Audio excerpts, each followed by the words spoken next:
গান্ধীজির সর্বোদয় সম্পর্কিত ধারণা এবং রাষ্ট্র সম্পর্কিত ধারণা নিয়ে তোমাদের সামনে এবার আমি তুলে ধরছি। গান্ধীজি তার সর্বোদয় সম্পর্কিত ধারণাকেই তার জীবনের প্রধান আদর্শ হিসাবে তুলে ধরেছিলেন।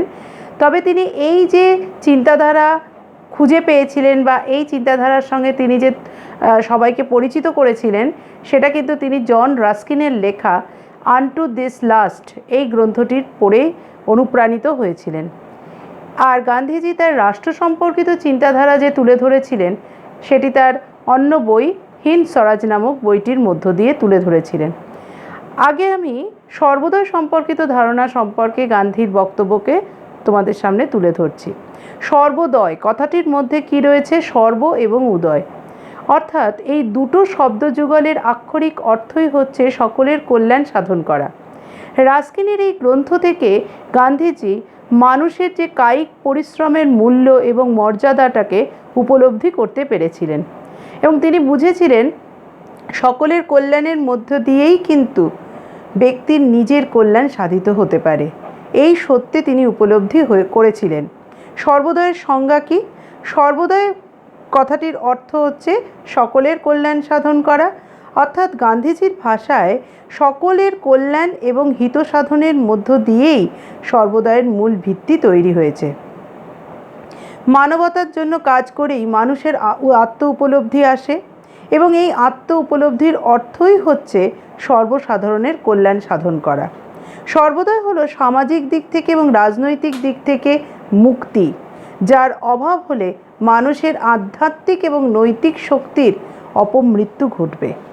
সর্বোদয়ের ভিত্তি হচ্ছে সর্বব্যাপী ভালোবাসা এবং গান্ধীজি সর্বোদয় সমাজকেও তিনি মনে করেছিলেন শ্রেণীহীন, শোষণহীন সমাজ, যেখানে ধনী দরিদ্র, উচ্চ নীচ, স্ত্রী পুরুষ, অভিজাত অনভিজাত এর মধ্যে কোনো ভেদাভেদ থাকবে না।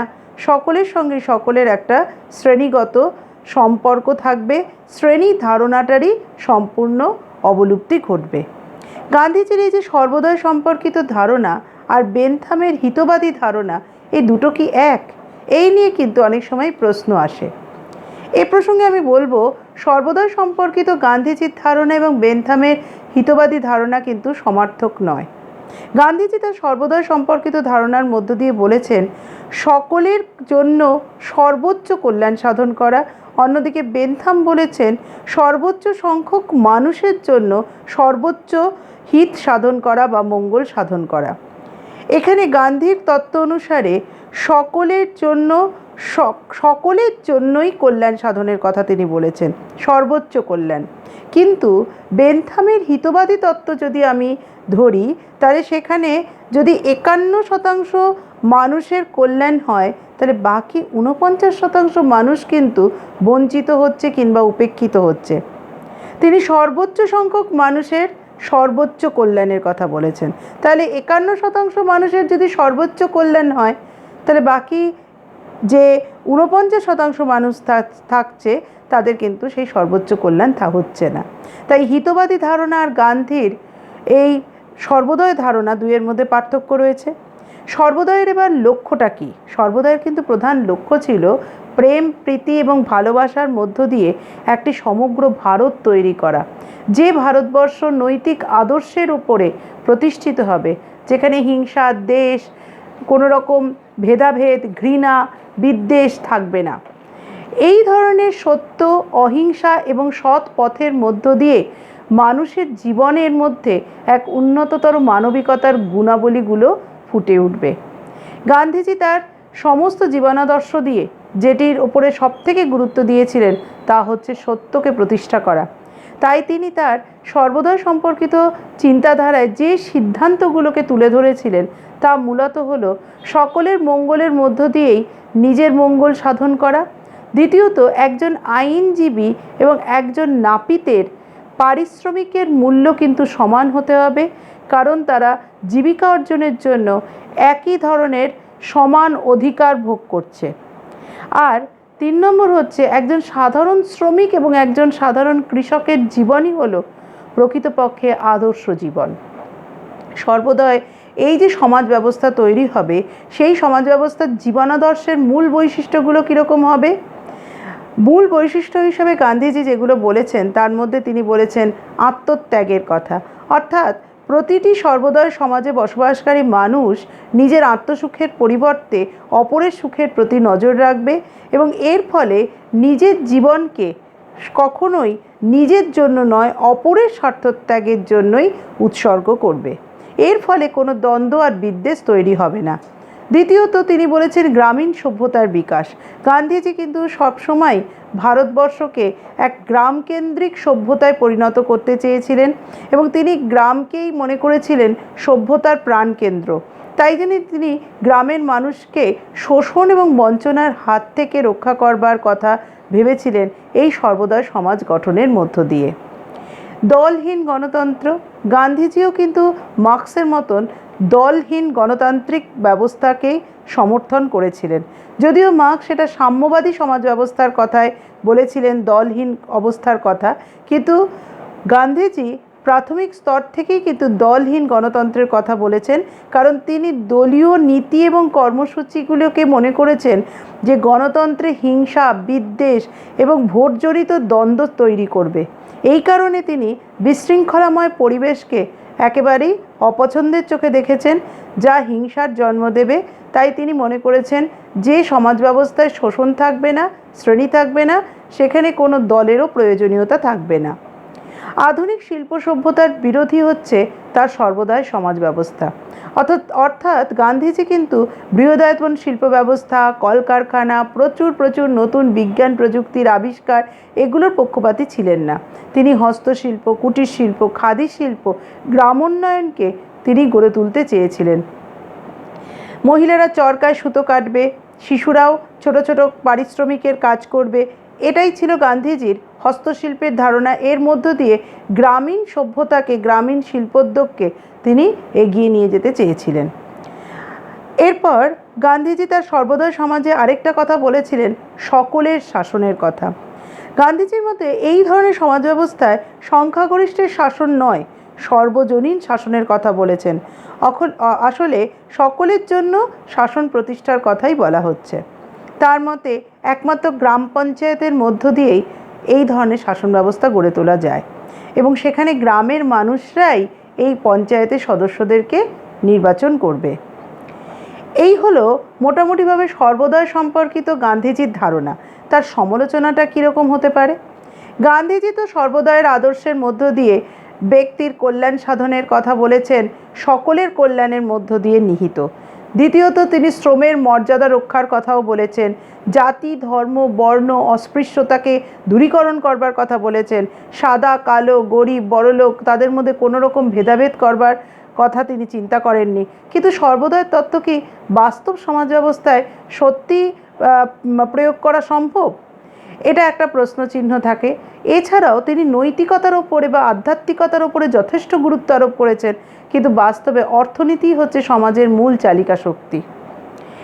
এছাড়াও গান্ধীজি তার এই তত্ত্বের মধ্য দিয়ে শ্রেণী সংগ্রামের কথা বলেননি, তিনি শ্রেণী সহযোগিতার কথা, শ্রেণী সমবায়ের কথা বলেছেন, যা একটা আদর্শ সমাজের ভিত হতে পারে। কিন্তু বাস্তবে আধুনিক যে গণতান্ত্রিক সমাজ ব্যবস্থা, সেখানে কিন্তু শ্রেণীদ্বন্দ্বই দেখা যায়, কারণ বৈষম্যমূলক সমাজ ব্যবস্থায় শ্রেণীদ্বন্দ্ব কিন্তু বজায় থাকবেই। গান্ধীজির এই তত্ত্বকে নিয়ে তাই বিভিন্ন সময় বিভিন্ন লেখকরা, সমালোচকরা সমালোচনা করেছেন, ঠিক কথাই, কিন্তু সর্বদয় সমাজ ব্যবস্থার মধ্য দিয়ে এক আদর্শ সমাজ ব্যবস্থার চিত্রকে তিনি তুলে ধরেছিলেন, যা ভোগবাদী বা ভোগ সর্বস্ব জীবন ব্যবস্থার কিন্তু সম্পূর্ণ একটা বিরোধী এবং নতুন এক আদর্শ মণ্ডিত সমাজের জন্ম দেয়। এবং এই ধরনের একটা জীবন বোধ তিনি মানুষের মধ্যে তৈরি করতে পেরেছিলেন। যদিও তার সর্বদয় সমাজের যে চিন্তাধারা, সেটা একটা কল্পনাপ্রসূত চিন্তাধারা হিসাবেই থেকে গেছে, যেখানে বিজ্ঞান এবং প্রযুক্তিবিদ্যাকে কিংবা আধুনিক যে শিল্পায়ন ব্যবস্থাকে গুরুত্ব দেওয়া হয়নি। এবার আসবো রাষ্ট্র প্রসঙ্গে গান্ধীজির বক্তব্যের প্রসঙ্গে। গান্ধীজি তার রাষ্ট্র সম্পর্কে চিন্তাধারা প্রকাশ ঘটিয়েছিলেন হিন্দ স্বরাজ বইটির মধ্য দিয়ে। এছাড়াও তিনি হরিজন এবং ইয়ং ইন্ডিয়া এই সমস্ত পত্রপত্রিকার মধ্য দিয়ে তার রাজনৈতিক ধ্যান ধারণাকে তুলে ধরেছিলেন। তিনি রাষ্ট্র সম্পর্কে তার চিন্তাধারাকে তুলে ধরবার জন্য যে বৈশিষ্ট্যগুলোর কথা বলেছিলেন সেগুলো আগে বলে নিই। তিনি বলেছেন ব্যক্তিত্বের বিকাশ, রাষ্ট্র ক্ষমতার সম্পর্কে বলেছেন যে রাষ্ট্র হচ্ছে ক্ষতিকারক একটি প্রতিষ্ঠান, রাষ্ট্রহীন দলহীন গণতন্ত্রের কথা বলেছেন, ক্ষমতার বিকেন্দ্রীকরণের কথা বলেছেন, আন্তর্জাতিকতাবাদের কথা বলেছেন এবং পাশ্চাত্য কেন্দ্রিক গণতন্ত্র সম্পর্কে তার ধারণাকে ব্যক্ত করেছেন। ব্যক্তিত্বের বিকাশ, গান্ধীজির চিন্তাধারার মূল কথাই হলো যে রাষ্ট্রের মধ্যে ব্যক্তির পরিপূর্ণ বিকাশ সাধন ঘটাতে হবে। তিনি মনে করেন মূল যদি সুমিষ্ট হয় তাহলে তার ফলও কিন্তু মিষ্টি হবে। আর গান্ধীজির কাছে জনগণ হচ্ছে গাছের সেই মূল আর রাষ্ট্র হচ্ছে তার ফল। মানুষ যদি ভালো হয় তাহলে রাষ্ট্র নিশ্চিতভাবেই কিন্তু ভালো হবে। মানুষ ভালো হতে গেলে তার ব্যক্তিত্বকে বিকশিত করবার সুযোগ দিতে হবে। আর তার জন্য রাষ্ট্রের হাতে যদি সমস্ত ক্ষমতা তুলে দেওয়া হয় তাহলে কিন্তু মানুষ তার ভালো মন্দ বুঝতে পারবে না এবং মানুষের তাতে চরম ক্ষতি হবে। এই জন্য রাষ্ট্র মানুষের ব্যক্তিত্বের বিকাশের ওপরে কোনো বাধা নিষেধ আরোপ করতে পারবে না। রাষ্ট্র হচ্ছে একটি ক্ষতিকারক প্রতিষ্ঠান গান্ধীজি মনে করেন। মার্কসও মনে করতেন যে রাষ্ট্র হচ্ছে একটি ক্ষতিকারক প্রতিষ্ঠান। এখানে গান্ধীজির তত্ত্বের বক্তব্য অনুসারে বলা হয় যে হিংসা এবং বলপ্রয়োগের জন্যই রাষ্ট্রের উৎপত্তি ঘটেছে। তার ভাষায় হচ্ছে the state represents violence in a concentrated and organised form, অর্থাৎ রাষ্ট্র সংগঠিত এবং পরিকল্পিতভাবে হিংসা প্রয়োগ করে থাকে বলপ্রয়োগের মাধ্যমে। গান্ধীজির ভাষায় রাষ্ট্র হচ্ছে সর্বোৎকৃষ্ট যা সব থেকে কম শাসন করবে, সেই রাষ্ট্রই হচ্ছে আদর্শ, অর্থাৎ that government is best which governs the list.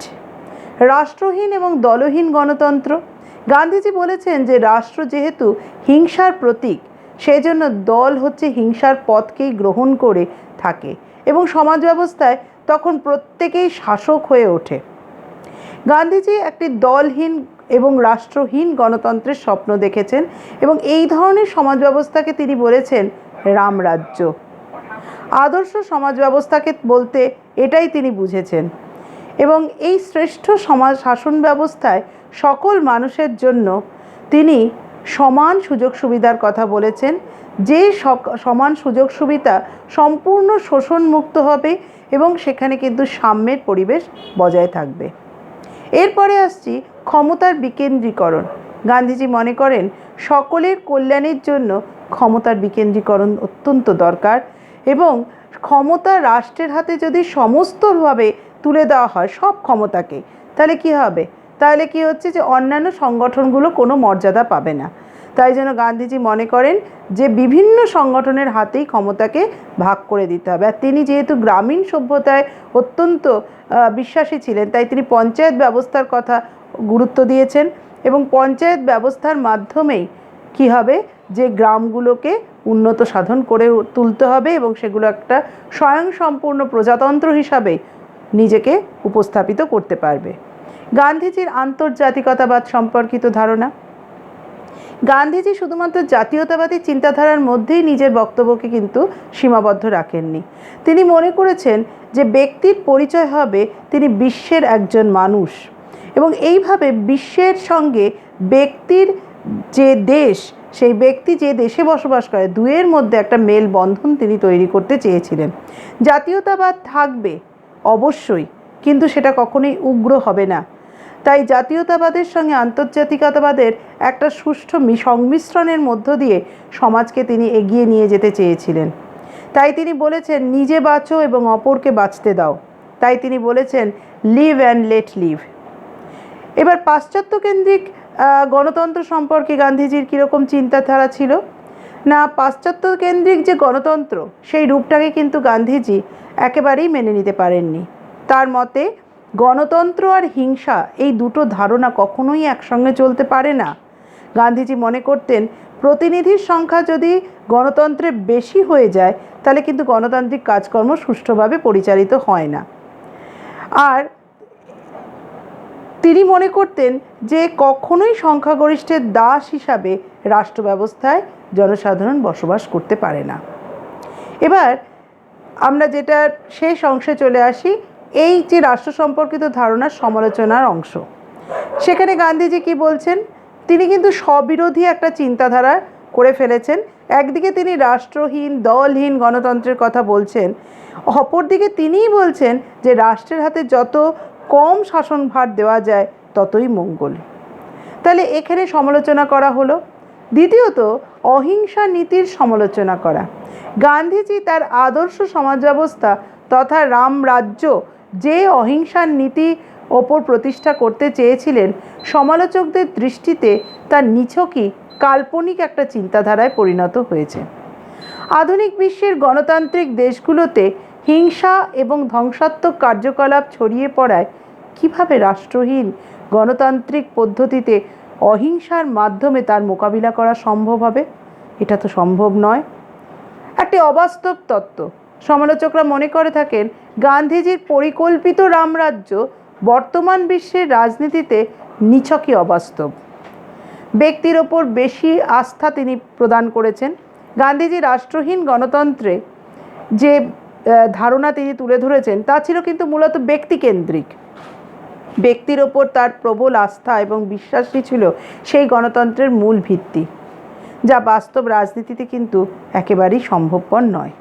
সমাজে প্রত্যেকটি ব্যক্তি নিজেকে শাসক হিসাবে যদি নির্বাচিত করে, নিজেদের সামর্থ্য অনুযায়ী যদি সমাজের সেবা করে, তাহলে একটি শোষণমুক্ত সমাজ গড়ে উঠবে এ কথা বলা যায় না।